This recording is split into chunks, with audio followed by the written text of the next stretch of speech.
Hi, this is Shui with a review of the Kobe FF. It's the Kobe AD Next something yada yada yada FF, but let's just call it what it is. It's the Kobe FF. FF stands for Fast Fit because they have the system that they implemented in the Jordan 33s used here. It's an updated version. The nice part about it is that it doesn't take a whole lot of space in the midfoot or the outsole area. Although the outsole has become a little bit thicker than the Kobe 360, which seems to be its predecessor in many ways. So yeah, that's a nice touch. Upgraded, updated, more lightweight version of this tech.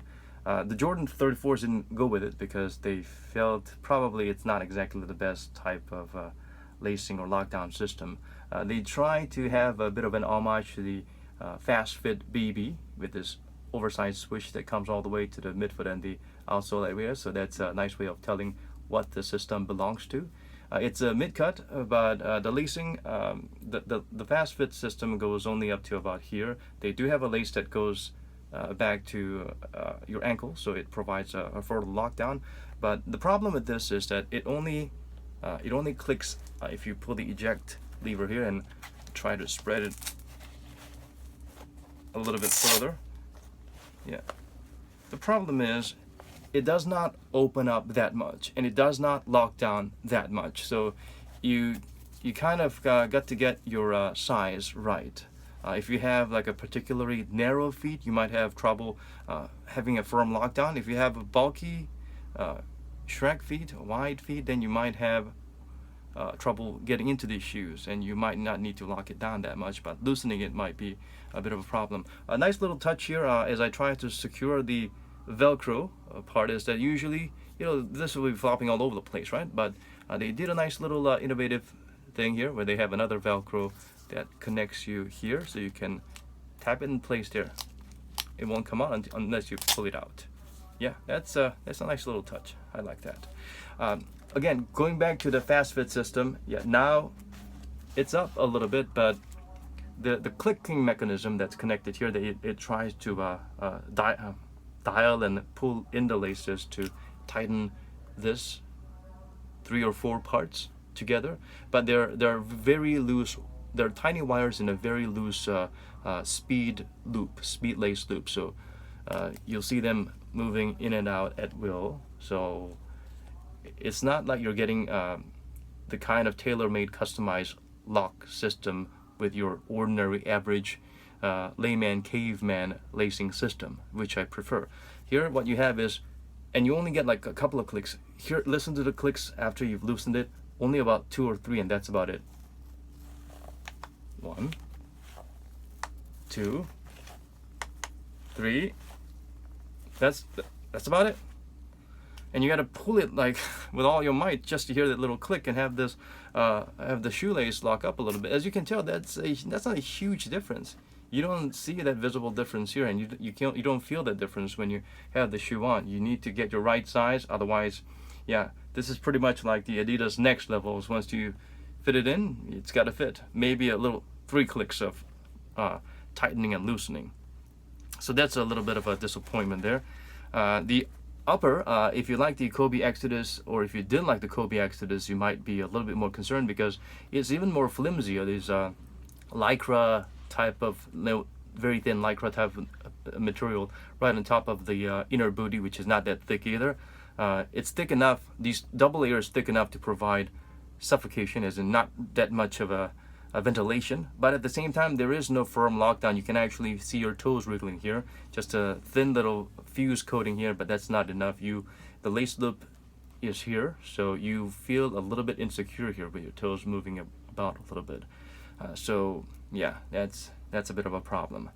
The fit, you can go through the size if you're kind of closer to narrow feet, but if you don't have like really sharp feet like Kevin Durant, you might want to go up half a size. The problem is the inner booty. I mean the drop-in midsole. It's not shaped like this. They have an extra layer here just to coat your feet up a little bit, to cradle your feet. I guess the intention was novel. noble, but it's not exactly working out. I really don't like these flimsy things. I actually cut them off on the lateral part because they kept pinching into my feet.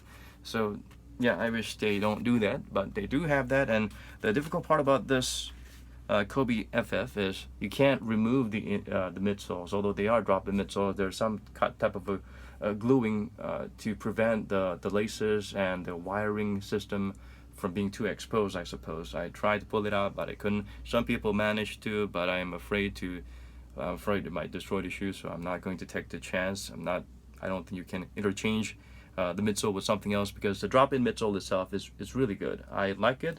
It's a good upgrade, other than the fit, which that little wingtip that I don't like, that I had to cut off. It is a fairly good upgrade from the Kobe AED 360s. I love the 360s, but the problem here are some of the problems it had. From forefoot to heel, it didn't have a heel to toe drop. Rather, it had a toe to heel drop.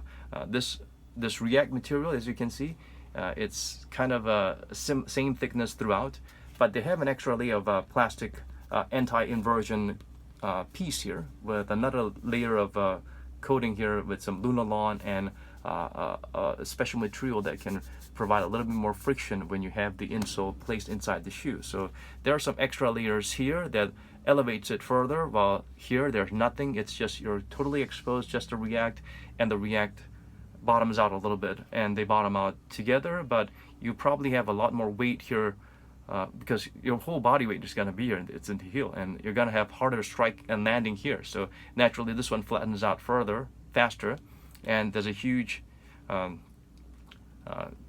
gap in terms of thickness between the forefoot and the heel. And when your heel's sinking in and your forefoot's raised up, that's really not good for your ankle or your Achilles. That's how you end up snapping them someday, like I did. So this one, they did a nice little touch.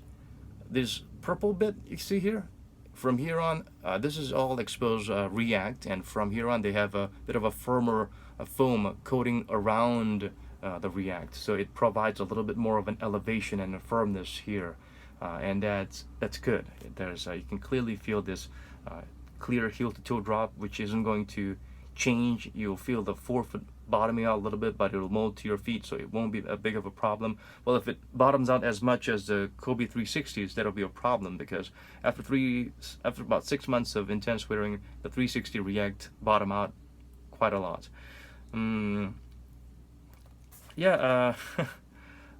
That's the good side of it, but and also another upside to it. Well, the shoe does deserve some praise. The React midsole of the 360s, they were just exposed.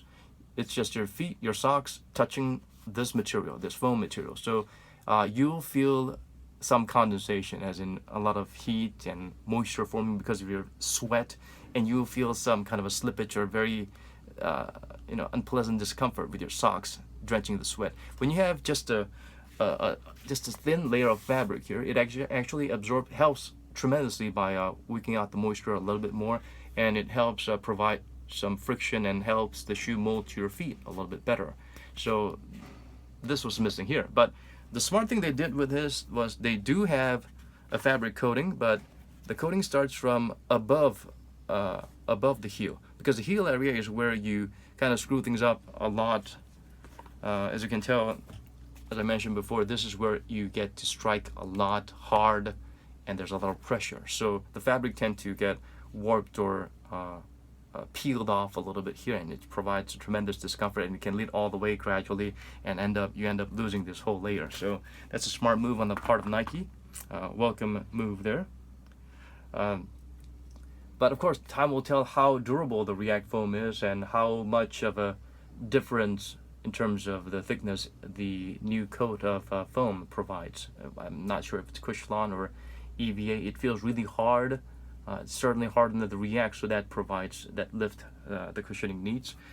The outsole is very similar to the 360s, but it's got a lot more dots, and the dots are a lot more significantly thicker and more durable, whereas the 360s, they had like little pimple, nipple-like nodules, just little protruding spikes that just wore off, and you start losing a lot of teeth as you play. But the smart thing they did with the FF is that the middle part, where you will probably won't be sliding things off as much, it's a little bit more of a finer teeth, and they have a harder and thicker teeth on the outer part, where you will actually be sliding, isolating the teeth or tooth individually a lot more as you're sliding back side to side, back and forth. So that's a nice little thing they did. I do wish the heel was a little bit more rounded off like the 360s. I thought they did a good job here. And the heel strike, there's a good heel strike and transition here.